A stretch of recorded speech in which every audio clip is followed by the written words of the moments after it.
Welcome back to my YouTube channel Ashwin Dinesh 143 YouTube channel. ಇವತ್ತು ಉತ್ತರ ಕರ್ನಾಟಕ ಸೈಡಿನ ಒಂದು special ರೆಸಿಪಿನ ಇವತ್ತು ನಿಮಗೆ ತೋರಿಸೋಣ ಅಂದ್ಕೊಂಡಿದ್ದೀನಿ.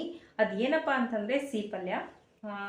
ಇವಾಗ ತುಂಬ ಜನ ಅಂದ್ಕೊಂಡಿರ್ತೀರ ಸೀಪಲ್ಯ ಅಂದ ತಕ್ಷಣ ಸ್ವೀಟ್ ಇರಬಹುದು ಅಂತ, ಬಟ್ ಇದು ಸ್ವೀಟ್ ಅಲ್ಲ, ತುಂಬಾ ಖಾರ ಇರುತ್ತೆ. ಸ್ಪೈಸಿ ತಿನ್ನೋರ್ಗಂದ್ರೂ ತುಂಬಾ ಇಷ್ಟ ಆಗುತ್ತೆ. ಆಮೇಲೆ ಇದು ಮುದ್ದೆಗೆ ಸೂಪರ್ ಕಾಂಬಿನೇಷನ್ ಅಂತಾನೆ ಹೇಳ್ಬೋದು. ಅದರಲ್ಲೂ ಜೋಳದ ಮುದ್ದೆಗಂದ್ರೂ ತುಂಬಾ ಸೂಪರ್ ಆಗಿರುತ್ತೆ ಕಾಂಬಿನೇಷನು. ಸೊ ತುಂಬ ಜನಕ್ಕೆ ಗೊತ್ತಿರಬಹುದು, ಗೊತ್ತಿಲ್ಲದೆ ಇರೋರು ಒಂದು ಸಲ ಟ್ರೈ ಮಾಡಿ ನೋಡಿ, ತುಂಬಾ ಇಷ್ಟಪಟ್ಟು ತಿಂತೀರಾ.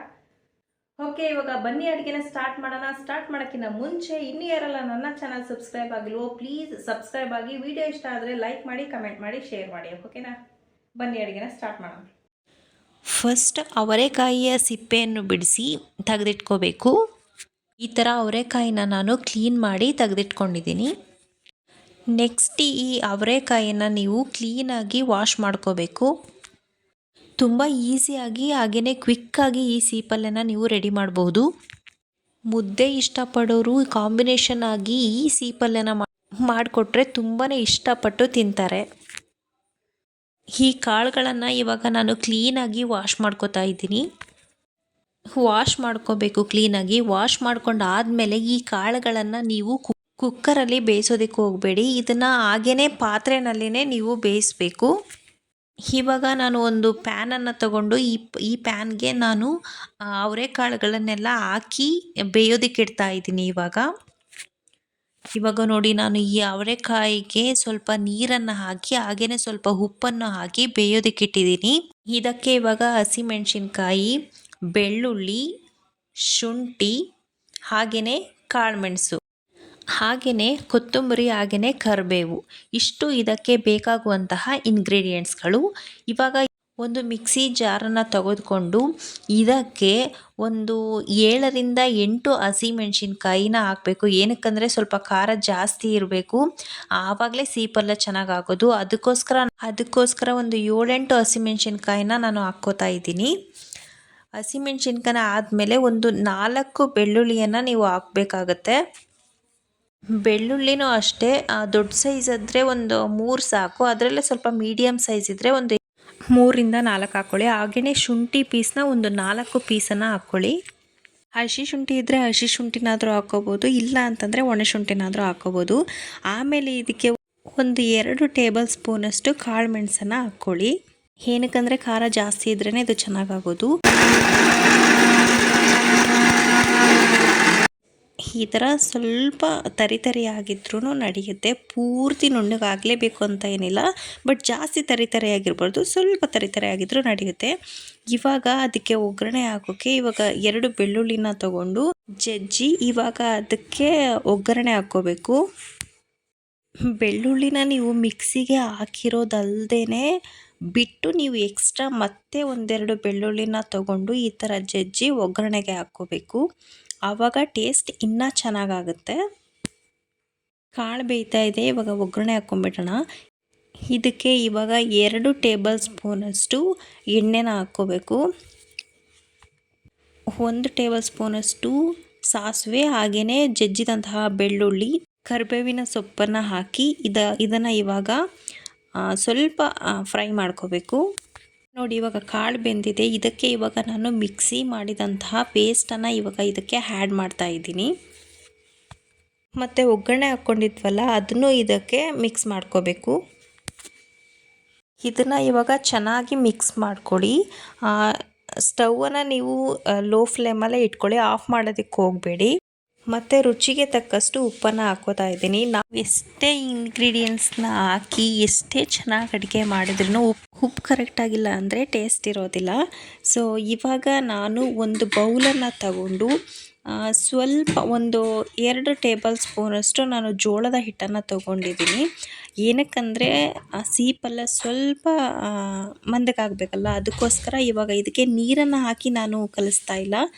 2 ಟೀ ಕಪ್ಪಷ್ಟು ಹಾಲನ್ನು ನಾನು ಹಾಕ್ಕೊಂಡು ಇವಾಗ ಇದನ್ನು ಚೆನ್ನಾಗಿ ಮಿಕ್ಸ್ ಮಾಡ್ಕೋತಾ ಇದ್ದೀನಿ. ನೋಡಿ, ಇವಾಗ ಈ ಥರ ಚೆನ್ನಾಗಿ ಮಿಕ್ಸ್ ಮಾಡ್ಕೊಂಡಿದ್ದೀನಿ. ಸೀಪಲ್ಯಕ್ಕೆ ಮೇಯ್ನ್ ಇಂಗ್ರೀಡಿಯೆಂಟ್ಸ್ ಅಂದ್ರೇ ಹಾಲು ಸೇರಿಸಿದಾಗಲೇ ಅದು ತುಂಬ ಚೆನ್ನಾಗಿ ಟೇಸ್ಟ್ ಕೊಡೋದು. ಇವಾಗ ಕುದೀತಾ ಇದೆಯಲ್ಲ, ಇದಕ್ಕೆ ನಾನು ಕೊತ್ತಂಬರಿ ಸೊಪ್ಪನ್ನು ಹಾಕ್ಕೋತಾ ಇದ್ದೀನಿ. ಕುದಿಯುವಾಗಲೇ ಕೊತ್ತಂಬರಿ ಸೊಪ್ಪನ್ನು ಹಾಕೋದ್ರಿಂದ ತುಂಬಾ ಟೇಸ್ಟ್ ಆಗಿರುತ್ತೆ. ನೆಕ್ಸ್ಟ್ ಇದಕ್ಕೆ ನಾನು ಮಿಕ್ಸ್ ಮಾಡಿಕೊಂಡಂತಹ ಹಿಟ್ಟು ಹಾಗೂ ಹಾಲನ್ನು ಕಲಸಿಟ್ಕೊಂಡಿದ್ನಲ್ಲ, ಅದನ್ನು ಇವಾಗ ಇದಕ್ಕೆ ಮಿಕ್ಸ್ ಮಾಡ್ಕೋತಾ ಇದ್ದೀನಿ. ಇದನ್ನು ಮಿಕ್ಸ್ ಮಾಡ್ಕೊಂಡಾದ್ಮೇಲೆ ಇದು ಕಂಪ್ಲೀಟಾಗಿ ಸಿಹಿ ಪಲ್ಯ ರೆಡಿ ಆಗೋದು. ಎಲ್ಲ ಮಿಕ್ಸ್ ಮಾಡಿ ಆದಮೇಲೆ ಇದನ್ನು ಒಂದು 3 to 4 ಮಿನಿಟ್ಸ್ ನೀವು ಚೆನ್ನಾಗಿ ಕುದಿಸ್ಬೇಕು. ನೀವು ಬೇಕಿದ್ರೆ ಇದಕ್ಕೆ ಮತ್ತೆ ಇನ್ನೂ 1 ಕಪ್ ಹಾಲನ್ನು ಕೂಡ ಆ್ಯಡ್ ಮಾಡ್ಕೋಬಹುದು. ಹಾಲನ್ನು ಹೆಚ್ಚಾಗಿ ಹಾಕಿದಷ್ಟು ತುಂಬಾ ಟೇಸ್ಟಿಯಾಗಿ ಬರುತ್ತೆ ಸಿಹಿ ಪಲ್ಯ. ತುಂಬಾ ಟೇಸ್ಟಿ ಆಗಿರುತ್ತೆ ಗಾಯ್ಸ್. ನೀವು ಒಂದ್ಸಲ ಬೇಕಿದ್ರೆ ಟ್ರೈ ಮಾಡಿ ನೋಡಿ. ಮತ್ತೆ ಮತ್ತೆ ಅವರೆಕಾಯಿ ಸಿಕ್ಕಾಗೆಲ್ಲ ಸಿಹಿ ಪಲ್ಯ ಮಾಡ್ಕೋಬೇಕು ಅಂತ ಅನಿಸುತ್ತೆ ನಿಮಗೆ. ನಮ್ಮನೆಯಲ್ಲಂತೂ ಅವರೆಕಾಯಿ ತಂದ ತಕ್ಷಣ ಫಸ್ಟು ಸಿಹಿ ಪಲ್ಯ ಮಾಡಿ ಅಂತ ಹೇಳ್ತಾರೆ.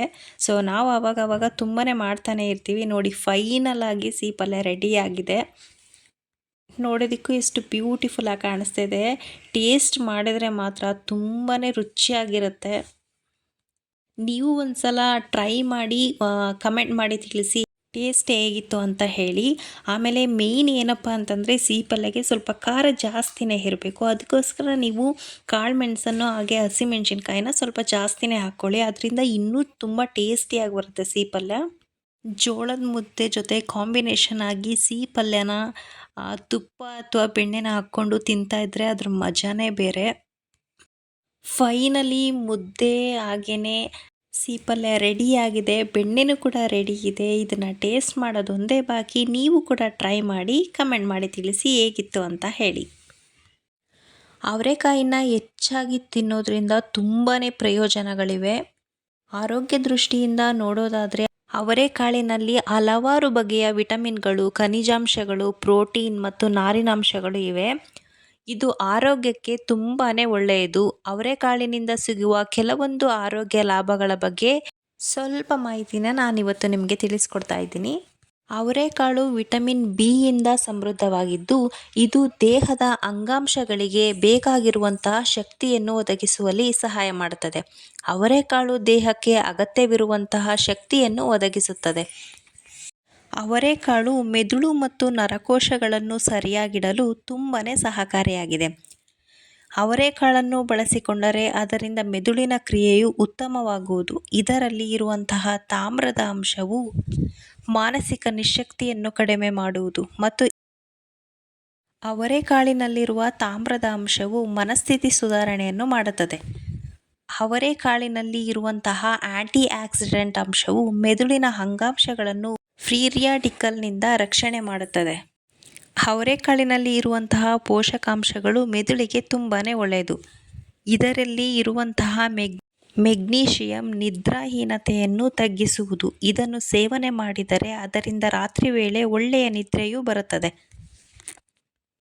ಅವರೆಕಾಳಿನಲ್ಲಿ ಕ್ಯಾಲ್ಸಿಯಂ ಉತ್ತಮ ಪ್ರಮಾಣದಲ್ಲಿದೆ ಮತ್ತು ಅವರೆಕಾಳು ಅಸ್ಥಿರಂಧ್ರತೆ ಸಮಸ್ಯೆಯ ವಿರುದ್ಧ ಹೋರಾಡಲು ತುಂಬ ಪರಿಣಾಮಕಾರಿಯಾಗಿ ಸಹಾಯ ಮಾಡುತ್ತದೆ. ಅದೇ ರೀತಿಯಾಗಿ ಇದರಲ್ಲಿ ಇರುವ ಫಾಸ್ಫರಸ್ ಅಂಶ ಕೂಡ ಮೂಳೆಗಳಿಗೆ ಒಳ್ಳೆಯದು. ಫಾಸ್ಫರಸ್ ಕೂಡ ಮೂಳೆಗಳನ್ನು ಬಲಿಷ್ಠವಾಗಿಡುವುದು. ಬ್ರಾಂಕೈಟಿಸ್ ಮತ್ತು ಇತರ ಕೆಲವೊಂದು ಶ್ವಾಸಕೋಶ ಸಂಬಂಧಿ ಸಮಸ್ಯೆಗಳು ಇರುವವರು ಅವರೆಕಾಳಿನಿಂದ ತುಂಬ ಲಾಭ ಪಡೆಯುವರು. ಇದು ಉರಿಯೂತವನ್ನು ಕಡಿಮೆ ಮಾಡುತ್ತದೆ ಮತ್ತು ವಾಯುನಾಳವನ್ನು ತೆರೆಯುವುದು.